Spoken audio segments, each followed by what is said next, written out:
It was the wedding no one could ignore. Jeff Bezos and Lauren Sanchez sealing their love in one of the most romantic cities on Earth, Venice, Italy. The canals glimmered with paparazzi flashes. Gondolas were replaced by super yachts. Every bridge, every palazzo seemed to whisper one question: is this love or luxury on display? More than 200 guests arrived from every corner of the world. Movie stars, tech titans, royals, designers, and old friends turned billionaires. The air was thick with perfume, diamonds, and curiosity. Everyone wanted to see what the world's richest couple would call taste. From the moment Lauren stepped into the spotlight, the tone was set. She wasn't the quiet bride in ivory lace. She was the headline. Her entrance shimmered like a cinematic slow-motion shot, an off-shoulder gown sculpted to perfection, diamond earrings big enough to catch the moonlight, and a ring that looked like it could fund a small country. But while the cameras zoomed in on Lauren's smile, the internet zoomed out to the guests. And that's when the chaos began. Fashion insiders expected sophistication, old money subtlety, tailored grace, maybe even some vintage Chanel energy. Instead, they got bold prints, clashing textures, and silhouettes that seemed to scream for attention. The wedding turned into a runway. And not everyone belonged on it. Kim Kardashian arrived in a Balenciaga-stamped skirt and crop top that left critics speechless, and not in a good way. "It's giving logo fatigue," one reviewer wrote. Her sister Khloe showed up in a leopard jumpsuit so loud it could be heard across the canal. And matriarch Kris Jenner? She doubled down on the same print, matching her daughters like a trio of couture cats lost in the jungle. But this was only the beginning. Even fashion royalty wasn't spared. When Diane von Furstenberg walked in wearing what looked like silk pajamas, jaws dropped. Effortless turned into accidental bedtime. Oprah's outfit, a soft lace-wrap gown, earned polite nods but few claps. As one guest reportedly whispered, "It's elegant but not iconic." And then there was Lauren herself, the woman of the hour. Every look she wore was designed to start a conversation. Some called it power dressing with a goddess twist. Others said it looked too sculpted, too much, too soon. Her silhouette, dramatic, cinched, impossible, became a metaphor for the whole event. A balance between art and excess, glamour and spectacle. By sunset, Venice had turned into a catwalk, and social media had turned into a battlefield. The hashtags ranged from the Bezos-Sanchez wedding to billion-dollar circus. But one thing was clear, this wasn't just a ceremony. It was a statement, one that said, love may fade, but luxury never does. As night fell over Venice, the floating city glowed in gold. Fireworks painted the lagoon, while billionaires clinked champagne glasses under chandeliers imported from Paris. But beneath the glitter, something else was happening. A silent competition that only the camera could capture. The guests weren't just attending a wedding, they were auditioning for history. Every gown, every heel, every tailored suit felt like a public declaration. I belong in this world. Yet not everyone passed the test. The Kardashian-Jenner sisters continued to dominate headlines. Kim's Balenciaga logo look was described by one stylist as a marketing campaign, not a wedding outfit. Khloe's leopard catsuit was labeled Las Vegas Safari, and Kris Jenner's matching gown left even her loyal fans wondering if subtlety had been banned from the guest list. And then, just when people thought the chaos had peaked, Diane von Furstenberg arrived. Legendary designer, icon of effortless femininity, dressed in what critics swore looked like high-end pajamas. One outlet politely called it relaxed luxury. Another didn't hold back, writing, "We expected a wrap dress, not a nap dress." Oprah Winfrey floated through the courtyard in blush lace, radiating quiet grace. The cameras adored her, but the verdict was mixed. Lovely, yes, but missing the grandeur of a global media queen. One fashion editor wrote, "She looked comfortable, not commanding." Among the swirl of sequins and scandal, two names redeemed the night: Queen Rania of Jordan and Kendall Jenner. Rania's cream-toned gown was the embodiment of dignity. Soft draping, minimal jewelry, posture that silenced an entire room. And Kendall? She surprised everyone. Her fitted blue suit with a sheer veil was daring but refined, merging old Hollywood glamour with futuristic edge. Finally, one critic sighed, someone understood the assignment. Still, the conversation always circled back to Lauren Sanchez, the bride who had outshined everyone, and yet somehow divided them all. Her post-ceremony ensemble, a sculpted white gown paired with towering heels, was both admired and mocked. Some called her Venice's Venus. Others whispered, "She looks like a billionaire Barbie." Fashion houses posted her photos with captions like power, poise, perfection, while online comments told another story. People debated whether her look was art or artifice, elegance or excess. The truth sat somewhere in between. Lauren Sanchez wasn't trying to be relatable. She was curating a myth. By the end of the evening, the reviews read like a war report. Half the guests were crowned icons. The rest were fashion casualties. But everyone agreed on one thing. The Bezos-Sanchez wedding had redefined what a modern royal wedding could look like. Less about vows, more about visuals. Venice slept under a billion-dollar moon, and the world scrolled through the photos, half in awe, half in disbelief. When the last candle burned out over the Venetian lagoon, and the echo of laughter faded down the marble halls of the Palazzo Contarini Polignac, a silence settled over social media that lasted only a few hours. By sunrise, the internet had erupted. Not in applause, but in debate. The Bezos-Sanchez wedding had promised timeless glamour. What it delivered instead was something closer to a global think piece on wealth, image, and influence. It wasn't just a marriage, it was a mirror, reflecting everything the world loves and loathes about modern celebrity culture. Within hours, fashion blogs dissected every guest, from their outfits to their intentions. News headlines weren't about love or vows. They were about fabrics, designers, and mistakes. The wedding was no longer just an event. It was a social experiment about how power dresses itself. For some, it was a masterclass in opulence, a reminder that the ultra-wealthy no longer hide their privilege, they perform it. Bezos, once the world's richest man, and Sanchez, once a television host turned media powerhouse, had built a union that symbolized ultimate access. Every frame from the event, every jewel, every yacht, every couture gown screamed one message: this is what winning looks like. But for others, that same message felt tone-deaf. It's excess disguised as elegance, one critic wrote. You can't buy taste, only attention. The comment section under nearly every photo became a digital battleground. Some praised the couple's unapologetic glamour, calling it aspirational. Others called it the end of subtlety, a billionaire fantasy detached from reality. And in many ways, both sides were right. Lauren Sanchez has always existed at the intersection of fascination and judgment. To some, she's a story of transformation.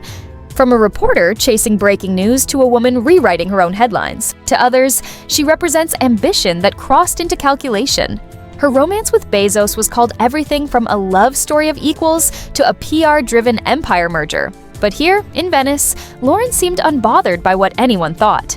Her looks were bold, sculpted, confident, the kind of confidence that doesn't seek approval, only dominance.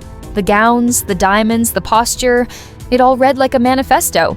You can call me what you want, but you can't look away. There was symbolism in everything she wore. The long white gown, tailored like armor, hinted at control and reinvention. The oversized diamond ring, said to be over 20 carats, reflected more than light.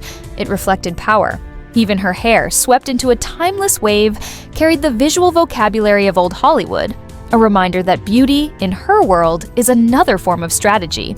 Jeff Bezos played his part too. Dressed in sleek black tuxedos and crisp white shirts, always photographed just a few inches behind her, his gaze quietly proud. The once awkward tech founder had transformed into something resembling a Bond-era billionaire. Composed, confident, sculpted by money and reinvention. Together, they didn't just look married, they looked curated. But while the couple basked in their moment, the backlash spread fast. Critics questioned the moral tone of such a lavish display in a world struggling with inequality and crisis. When half the planet is drowning, burning, or fighting for survival, maybe the billion-dollar yacht wedding isn't the fairy tale we need, one journalist tweeted. Even within elite circles, the event sparked whispers.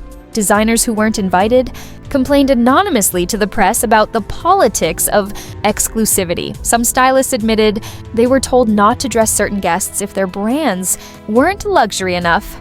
The wedding had become more than a celebration.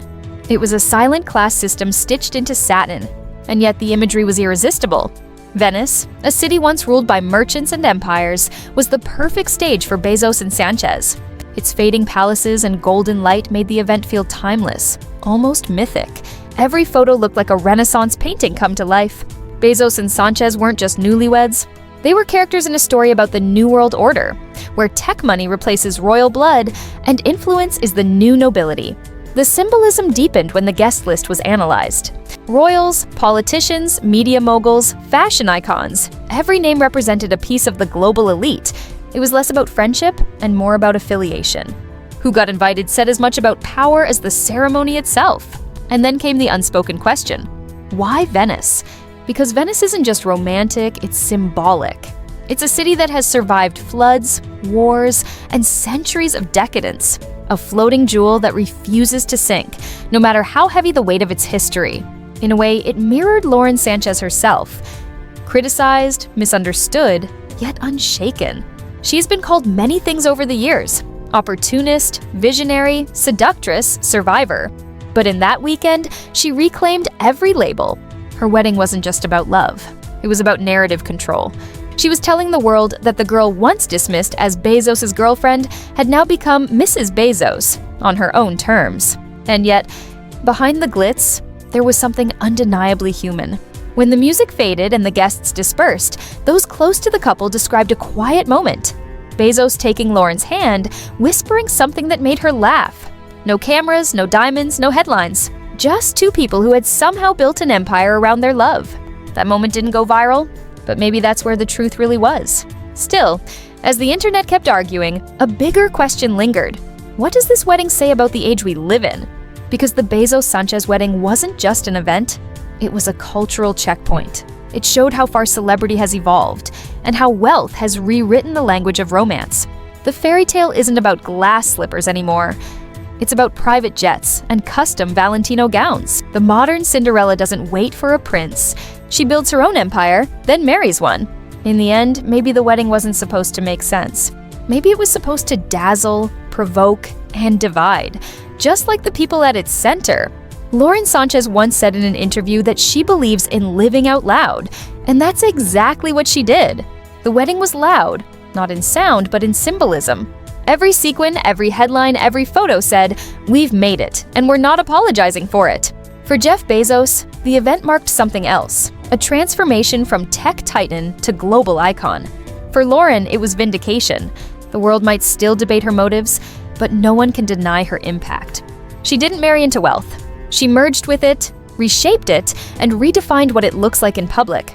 As Venice returned to its usual rhythm and the guests boarded their yachts to leave, the ripples of that night remained. The city went quiet again, but the images stayed burned into the public imagination. Lauren in white, Jeff beside her, the city glowing gold behind them. It was part wedding, part spectacle, part legacy, a union of power and performance that said as much about the world as it did about the couple. And in that sense, the Bezos-Sanchez wedding wasn't just a love story. It was a message that in an era obsessed with image, the most powerful thing you can do is own yours completely. Because in the end, whether you call it excess or elegance, everyone watched, everyone talked, and that was the point all along. When the yachts sailed out of Venice and the final guests disappeared behind tinted jet windows, what remained wasn't just the scent of roses or the sparkle of chandeliers. What lingered was the echo, the conversation that refused to die. Because this wasn't a wedding that ended when the vows were spoken. This was the beginning of a new narrative, written in diamonds, headlines, and hashtags. In the days that followed, the world devoured every photograph. Vogue published an editorial titled "The New Royal Couple of the Digital Age." Vanity Fair compared the spectacle to Grace Kelly meets Silicon Valley. But beyond the glamour, the debate deepened. Had Bezos and Sanchez finally redefined what power looks like? Or had they simply built a monument to excess? Public reaction split cleanly down the middle. To some, the wedding was pure aspiration. Proof that love can be reborn at any age, that reinvention is possible even at the top. To others, it was proof of how detached the billionaire class had become, celebrating romance in a bubble of gold while the rest of the world watched from screens. Still, the optics were undeniable. Jeff Bezos and Lauren Sanchez had done what few couples could. They turned marriage into media mastery. Their images dominated every platform, from glossy magazines to gossip TikToks. Even those who claimed to be sick of billionaires couldn't look away. And that was no accident. Every detail, from the venue to the guest list to the subtle leaks of designer credits, had been engineered to create conversation. It wasn't vanity, it was strategy, a brand-level rebirth. For Jeff Bezos, long known as the stoic architect of Amazon, the wedding softened his image. Gone was the robotic CEO caricature. In his place stood a man in love, human, romantic, smiling. The same man once criticized for cold ambition was suddenly being described as glowing fashion. Outlets called him refined. Entertainment, networks dubbed him the billionaire in love. Sanchez, meanwhile, emerged as something more complex and far more powerful. No longer just Bezos' girlfriend, she became the centerpiece of her own legend. Critics who had mocked her were now forced to acknowledge her influence. She had outmaneuvered the tabloids that once painted her as scandalous and turned that narrative into a story of evolution. She wasn't hiding from her past, she was styling it. In interviews after the ceremony, insiders said Lauren personally oversaw every creative choice, from floral patterns to lighting direction, treating the event like a live production. She knew every camera angle before it happened, one planner revealed.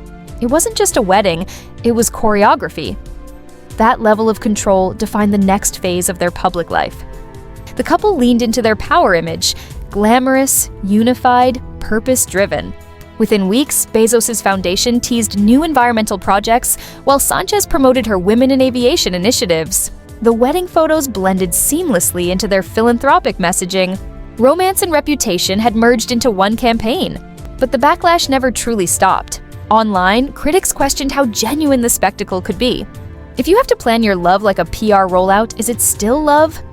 One viral post asked. Others defended them fiercely, arguing that visibility and wealth come with scrutiny and that it was unfair to expect privacy from people who live under constant public fascination. That tension between authenticity and performance became the defining theme of their marriage's first chapter. Every public appearance afterward was filtered through the lens of Venice. The fashion, the poses, even the body language. People saw not just a couple, but a brand. And that was precisely why it worked. In a time when attention is currency, Bezos and Sanchez had turned their union into gold. They didn't chase relatability. They owned aspiration. They became the 21st century version of a royal family. Unelected, unbothered, and endlessly photographed. For months, luxury brands referenced their wedding in campaigns. Designers raced to replicate Lauren's silhouettes. Diamond houses used her ring as a template. Even bridal magazines quietly shifted tone. Less fairy tale, more power statement. In subtle ways, that one weekend in Venice rewired the aesthetics of modern wealth. Yet, away from the cameras, something changed in the couple themselves. Those close to them described a visible ease. Two people finally at peace with the image they'd built. They stopped caring what people thought, one insider said. After Venice, they felt untouchable. But no story this grand ends without a cost. The very perfection that made the wedding unforgettable also created distance. For every admirer, there was a skeptic. For every headline calling it the wedding of the century, another called it a billionaire fever dream. The couple's challenge became balance, proving that behind the spectacle, there was still something real. And perhaps that's the irony. The Bezos-Sanchez wedding wasn't designed to be relatable. It was designed to be remembered. It wasn't intimacy that made it iconic. It was ambition. And ambition has always been Lauren's love language. Looking back now, Venice feels less like a wedding venue and more like a stage. The water shimmered, the chandeliers glowed, and the world watched a performance of love. Part fantasy, part strategy, entirely unforgettable. It was the moment Jeff Bezos and Sanchez stopped being a story and became a symbol of transformation, a symbol of power, a symbol of how, in today's world, images influence. The legacy of that wedding isn't just in the photographs, it's in what followed. The rise of Sanchez as a global fashion icon, the rebranding of Jeff Bezos as a humanized billionaire, and the evolution of modern luxury into a new language of storytelling. Their marriage didn't just unite two people. It fused two worlds, media and money, performance and passion, into one empire. So, when the critics ask what it all meant, maybe the answer is simple. The Bezos-Sanchez wedding wasn't about proving love. It was about showing what love looks like when it's lived on a global stage. It was the ultimate reflection of the era we're in, where the line between authenticity and theater has all but disappeared, and every moment is curated for the story that will outlive us. And whether you admired it or mocked it, one thing is certain. You watched, you scrolled, you had an opinion, and that means they won. Because, in the end, Jeff Bezos and Lauren Sanchez didn't just have a wedding. They staged a masterpiece, one that blurred the borders between romance and empire, luxury and legacy, power and love. A wedding that reminded the world, you can't silence fascination, you can only give it something beautiful to talk about,